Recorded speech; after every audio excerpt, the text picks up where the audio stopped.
Hello, how's everyone? Some pretty crazy times, huh? I'm still working from home, as you can tell. This is gonna look a little bit more like a vlog than it usually does.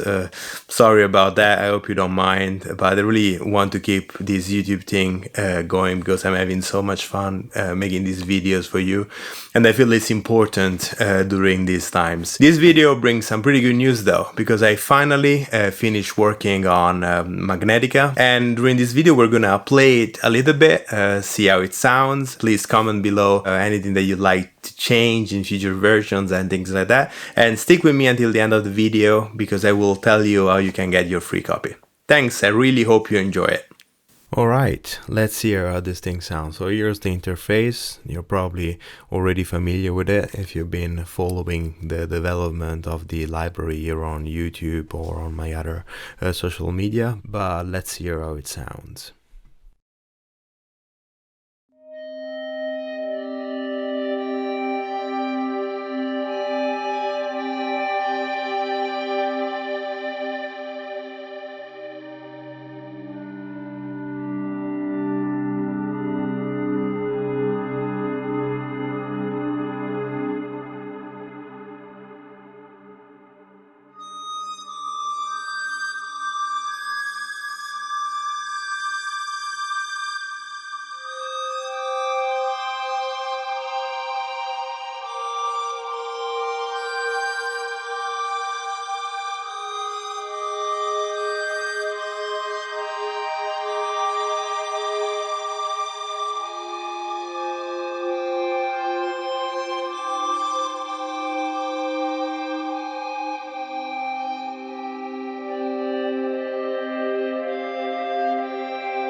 So as you probably notice, it can do quite a wide variety of sounds, from really beautiful and really dark.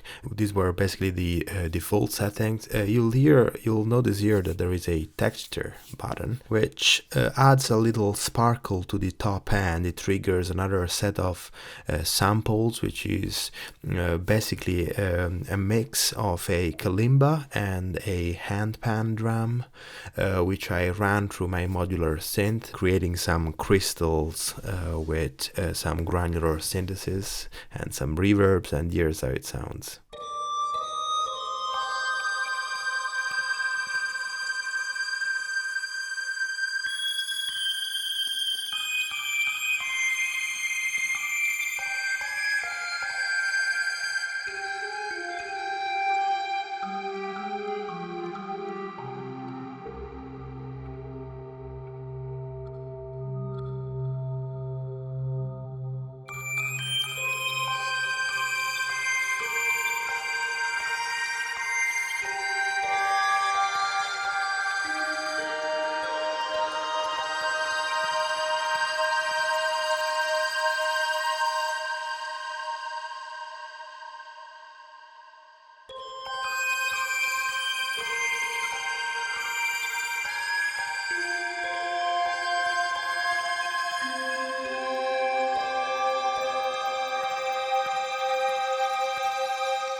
So basically the main knob here at the center is mapped by default to CC1, so to your mod wheel, in other words, and it triggers a number of effects, and it basically makes the sound more dissonant. It basically stacks some seconds, and it does some work on the harmonics that makes it sound way more dissonant. So the idea was really to start from really beautiful and evoking sound and get into something much darker.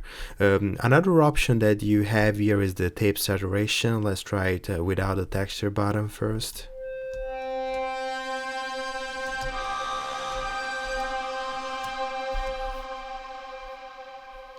And here's with the texture.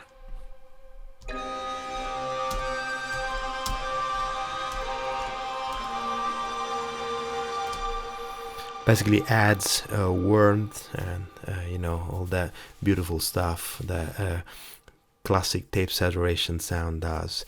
The classic tape saturation emulation does. There are 4 main effects. So you see here that there are some delays, reverb, 2 reverbs actually, a distortion unit, and some filters. The way this works is that if you basically activate them from the main interface, you basically trigger their default states. And so for the distortion, if you click in here, you basically can go in and you see that they activated the main distortion unit. But then you can click on these sub-menus and go in and really tweak it the way you want. So for the distortion, you have some, let's reactivate some reverb. For the distortion, you have the main distortion, which is here.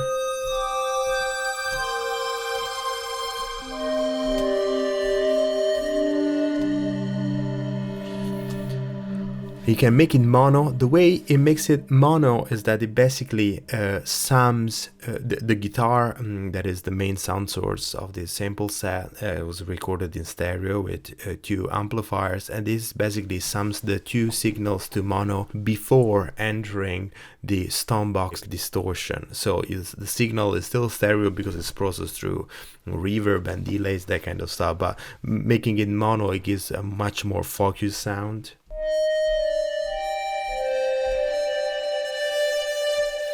And obviously it's much more noticeable if you bypass all the space.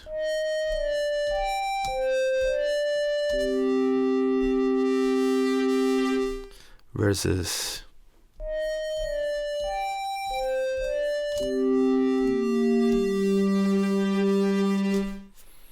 nice. Let's put the reverb and the delay back. And then you have some lo-fi, which is basically a bit reduction.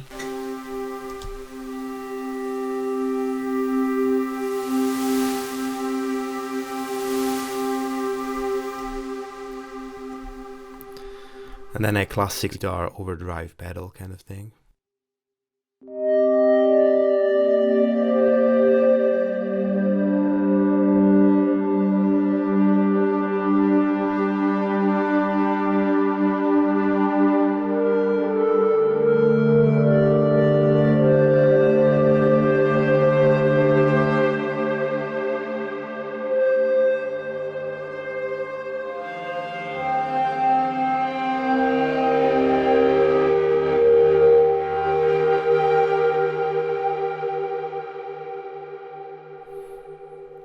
Very cool. This might be one of my favorite. You have 2 main reverb. You have a classic algorithmic one, which you can choose between whole and room and some other tweakable stuff. You also have a plate, which is a classic, plate sound.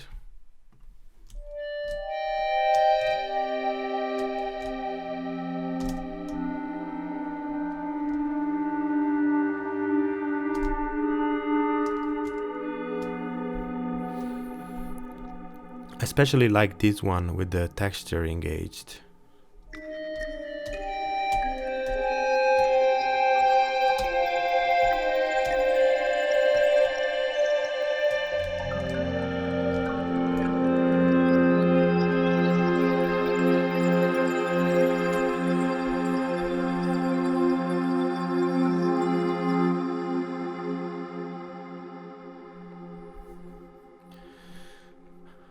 Then you got the delays. The delays is basically all the models that are available from the Native Instrument Replica XT. And it's actually a really cool delay, and basically you have different models, and I really like the saturation that you have in this, and then you obviously can decide whatever rate you want and sync to your host.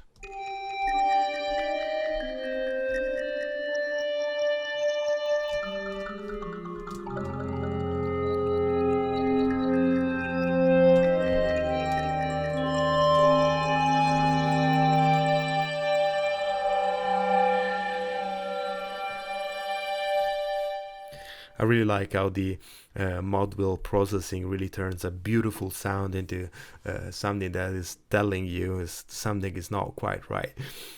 Finally, the filters. The filters are, you have two main filters, a low pass and a Foreman filter. Now the low pass is by default mapped to CC1, which means that if you turn it on, it basically goes with the mod wheel.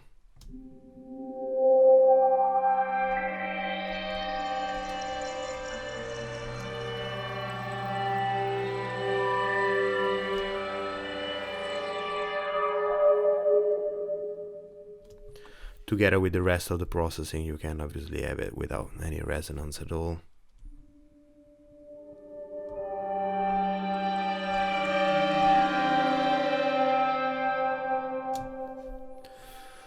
Whereas the Foreman filter is not mapped to anything at all, but as with anything, you can, in Kontakt, you can right click on it, learn any MIDI automation. Here I put CC3, but you can do whatever, and here's the Foreman filter.